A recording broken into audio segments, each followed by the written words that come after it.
Hello guys, स्वागत है आपका मेरे YouTube channel only high study पर। तो देखिए, आज हम इस वीडियो में विज्ञान के कुछ महत्वपूर्ण प्रश्नों को जानेंगे जो सभी परीक्षाओं के लिए महत्वपूर्ण है, जो बड़ी बड़ी परीक्षाओं में पूछे जाते हैं। इन क्वेश्चनों को यदि आप क्लियर कर लोगे तो मैं आपको समझ जाऊंगा कि आप वाकई में विज्ञान को पसंद करते हो और विज्ञान को अच्छे से पढ़ते हो। तो देखिए, हम इस वीडियो को बिना देरी किए हुए आगे बढ़ाते हैं। तो देखिए, हमारा पहला क्वेश्चन है कि हाइड्रोजन की खोज किसने की। हाइड्रोजन की खोज किसने की? यदि आपको इसका सही आंसर पता है तो कमेंट बॉक्स में दीजिए। तो देखिए, इसका सही आंसर है कि हाइड्रोजन की खोज हेनरी कैवेंडिश नामक वैज्ञानिक ने की। हेनरी कैवेंडिश नामक वैज्ञानिक ने की। अब हमारा अगला क्वेश्चन है, केमिस्ट्री के जनक किसे कहते हैं? केमिस्ट्री यानी रसायन विज्ञान के जनक किसको कहते हैं? तो देखिए, इसका सही आंसर है लेवोसियर। लेवोसियर नामक वैज्ञानिक को हम केमिस्ट्री के जनक कहते हैं। अब देखिए, हमारा अगला क्वेश्चन है कि विषाणु की खोज किसने की। विषाणु की खोज किसने की? यदि आपको इसका सही आंसर पता है तो कमेंट बॉक्स में दीजिए। तो देखिए, इसकी खोज इवानोव्स्की नामक वैज्ञानिक ने की। इवानोव्स्की ने। अब देखिए, अगला क्वेश्चन है हमारा कि विषाणु शब्द किसने प्रयोग किया। बहुत ही अच्छा क्वेश्चन है। देखिए, विषाणु शब्द किसने प्रयोग किया? तो इसका सही आंसर है हमारा लुईस पास्चर ने। देखिए, विषाणु शब्द लुईस पास्चर ने प्रयोग किया। अब हमारा अगला क्वेश्चन है कि विषाणु को किस वंश में रखा गया है। विषाणु को किस वंश में रखा गया है? यह भी बहुत आईएमपी क्वेश्चन है। यह एक बार नीट में आया था। अब देखिए, तो इसका हमारा सही आंसर है विषाणु को बर्मीज वंश में रखा गया है। विषाणु को बर्मीज वंश में रखा गया है। अब देखिए, हमारा अगला क्वेश्चन है कि सर्दी जुकाम, जो हमें सर्दी जुकाम हो जाता है, यह सर्दी जुकाम है, यह किस विषाणु से होता है? यह सर्दी जुकाम किस विषाणु से होता है? तो देखिए, हमारा इसका सही जवाब है रहीनो वायरस। रहीनो विषाणु से हमें सर्दी जुकाम हो जाता है।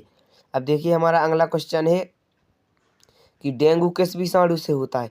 जो डेंगू रोग होता है जिसमें हमारी प्लेटलेट्स कम हो जाती हैं, यह किस विषाणु से होता है? तो देखिए, हमारा इसका सही आंसर है आरबो विषाणु से। जो डेंगू रोग है यह आरबो विषाणु से होता है। अब हमारा अगला क्वेश्चन है कि जो एड्स है, एड्स किस विषाणु से होता है? एड्स इस जनन संबंधी रोग है, यह जनन संबंधी रोग है। एड्स यह किस विषाणु से होता है? तो देखिए, हमारा इसका सही आंसर है HIV विषाणु से। जो एड्स है यह HIV विषाणु से होता है। एड्स HIV विषाणु से होता है। अब हमारा अगला क्वेश्चन है, बहुत ही आईएमपी क्वेश्चन है कि पादप जगत का वर्गीकरण किसने दिया। पादप जगत का वर्गीकरण किसने दिया? तो इसका सही आंसर है हमारा, यदि आपको पता है तो कमेंट बॉक्स में दीजिए। तो इसका सही आंसर है आइकलर ने। आइकलर नामक वैज्ञानिक ने पादप जगत का वर्गीकरण दिया। अब देखिए, हमारा अगला क्वेश्चन है कि द्विनाम पद्धति किसने दी। द्विनाम पद्धति यानी कि जिसमें हम वैज्ञानिकों किसी भी फल जीव जंतु का वैज्ञानिक नाम लिखते हैं उसे द्विनाम पद्धति कहते हैं। यह जो द्विनाम पद्धति है यह किसने दी, किस वैज्ञानिक ने दी? तो इसका सही आंसर है कैरोलस लीनियस। कैरोलस लीनियस नामक वैज्ञानिक थे जिन्होंने यह द्विनाम पद्धति दी थी। अब हमारा अगला क्वेश्चन है कि 5 जगत वर्गीकरण किसने दिया। 5 जगत वर्गीकरण किसने दिया? बहुत ही अच्छा क्वेश्चन है कि 5 जगत वर्गीकरण किसने दिया। इसका हमारा सही आंसर हो जाएगा RHB टेकर ने सन 1969 में दिया था। RHB टेकर ने सन 1969 में 5 जगत वर्गीकरण दिया था। अब हमारा अगला क्वेश्चन है कि इलेक्ट्रॉन सूक्ष्मदर्शी किसने दी। इलेक्ट्रॉन सूक्ष्मदर्शी की खोज किसने की? बहुत ही आईएमपी क्वेश्चन है। तो इसका सही आंसर हो जाएगा हमारा नोल एवं रस्का नामक 2 वैज्ञानिक थे जिन्होंने इलेक्ट्रॉन सूक्ष्मदर्शी की खोज की थी। नोल एवं रस्का नामक वैज्ञानिकों ने। अब हमारा अगला क्वेश्चन है कि क्या RNA की निश्चित आकृति होती है? क्या यदि आपको पता है तो कमेंट बॉक्स में दीजिए। तो देखिए हमारा इसका सही आंसर हो जाएगा हाँ, नहीं, RNA की निश्चित आकृति नहीं होती है। RNA की निश्चित आकृति नहीं होती है। अब हमारा अगला क्वेश्चन है कि क्या DNA की निश्चित आकृति होती है। बहुत ही अच्छा क्वेश्चन है कि क्या DNA की निश्चित आकृति होती है। देखिए हमारा इसका सही आंसर हो जाएगा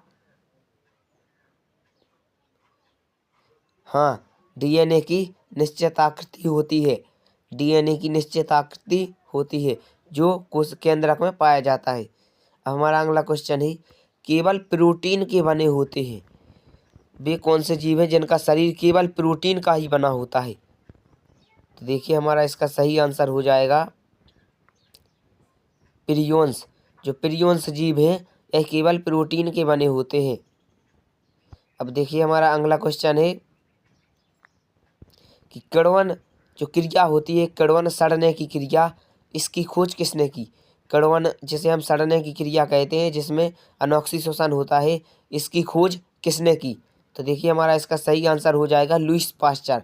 लुईस पास्चर नामक एक वैज्ञानिक थे जिन्होंने किण्वन की खोज की थी। अब हमारा अगला क्वेश्चन है कि एंजाइम शब्द का प्रयोग किसने किया। एंजाइम जो हमारे शरीर में पाचन में महत्वपूर्ण भूमिका निभाते हैं, इसे हिंदी में हम विकर कहते हैं। एंजाइम शब्द का प्रयोग किसने किया। तो इसका हमारा सही आंसर हो जाएगा कोहने। कोहने नामक वैज्ञानिक थे जिन्होंने एंजाइम शब्द का प्रयोग किया था। कोहने नामक वैज्ञानिक ने एंजाइम शब्द का प्रयोग किया था। अब हमारा अगला क्वेश्चन है किण्वन में किस कवक का प्रयोग किया जाता है। किण्वन एक क्रिया होती है। देखिए किण्वन को हम सड़ने की क्रिया भी कहते हैं। इसका प्रयोग जलेबी बनाने में, एल्कोहल बनाने में आदि में किया जाता है। जब हम जलेबी की मैदा को हम रात को सड़ने के लिए रख देते उसी को हम कहते हैं किण्वन। तो इस किण्वन में किस कवक का प्रयोग किया जाता है, यानी कि किस फंजी का प्रयोग किया जाता है, किस कवक का प्रयोग किया जाता है। तो हमारा इसका सही आंसर हो जाएगा, ये बहुत ही सिंपल है, ईस्ट, जो एक लाभदायक कवक है जिसका प्रयोग किण्वन में किया जाता है। अब हमारा अगला क्वेश्चन है